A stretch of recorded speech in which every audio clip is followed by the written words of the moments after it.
Builders started their carpentry workshops. Women who cooked meals for the construction teams began catering services and small restaurants.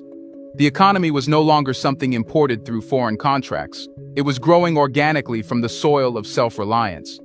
And it wasn't limited to city builders. Seeing the potential, the administration expanded vocational training to rural regions, where young people had often been easy prey for insurgency recruiters. Instead of waiting for job announcements, villagers began receiving toolkits and short-term training on electrical wiring, brickmaking, and basic engineering. Construction was now an entry point, not just into employment, but into nation building. But it wasn't just tradespeople benefiting. Traore realized that a functioning economy needed more than hands. It needed systems. He launched a series of local procurement policies requiring state projects to source materials from Burkina suppliers. Cement, steel, timber, solar panels, even paint had to come from local producers whenever possible. This forced a dormant private sector to reawaken. Small businesses that had been stagnant under years of instability now had reason to expand, hire, and invest. The flow of money stayed within borders, and the multiplier effect was immediate. Salaries spent on groceries encouraged farming. Spending on home upgrades drove demand for new tools.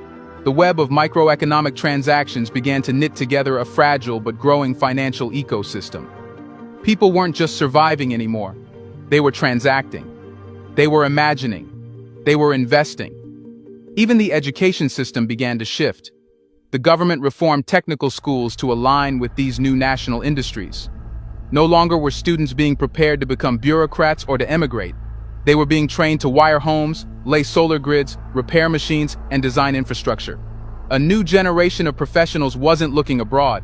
They were looking around and seeing opportunity. Still, with money flowing, businesses budding, and skills rising, another vulnerability emerged: dependency on imported food and energy. A city can't thrive on jobs alone if its stomach is empty. As Traore's team reviewed supply chains, they faced a cold truth. Even with jobs and homes, Burkina Faso was still dangerously dependent on foreign food, fuel, and fertilizers. It was time for the next front in this revolution, one that reached far beyond the cities and into the fields. If houses sparked labor and labor sparked income, then what could spark complete independence? The answer: food. Every revolution reaches a moment where it either feeds nobody talks or fails them. The black culture, Traore civilization, history, the new homes and evidence about how glorious the economy once paralyzed. Thanks for watching. Moving. And until the next video, as life slowly returned to the streets and cash began to circulate, a harder truth surfaced.